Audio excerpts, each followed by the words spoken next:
Number 10, kind of going back to that, especially when we deal with the LDAP items, one of the default behaviors for Microsoft is this benign %2 variable. So you'll see this if you go into the CA registry. If you're looking in the GUI for certificate services and you look at the CDP and AIA locations, it gives you those nice familiar variable names like CA name or the CA suffix. Well, behind the scenes, we're getting these %1 underscore %3 kind of stuff. Yeah. %2 is the host name. So by default, when an AD integrated CA is publishing its revocation information to AD, one of the locations in the CDP container of configuration is enumerated by %2, which is host name.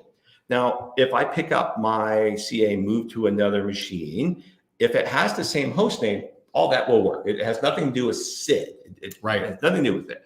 But if I take this opportunity, because the only time that you can change a host name of a machine running certificate service, this is during migration. During migration, as long as it's there. Well, what will happen is, let's say my CA is running on server A today. That means under configuration, public key services, CDP, there is a server A object. Yep.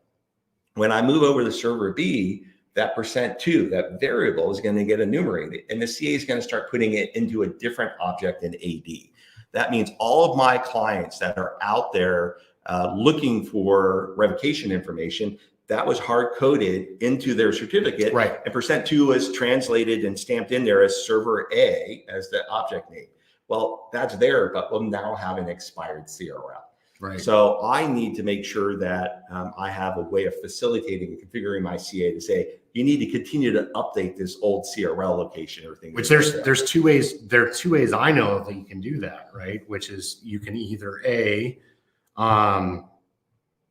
have it write to both places, right? So you basically take the existing entry and the extensions, duplicate it, and have it write to that second place.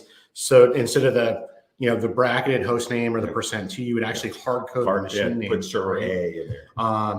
And then the second way would just be to catch it before it ever did anything, and then just hard code it to the old name and just, But then you then have a machine that has one name publishing to another container. It could be confusing to somebody. Yes, and one of the things that we've done for many years now is when we do that duplicate entry on the one that has %2, we tell the CA publisher, but don't include it in any new ones going forward. That's so really we set it to 65 as that bit value on there. So it publishes, keeps all the old stuff there. All the old certificates have that name.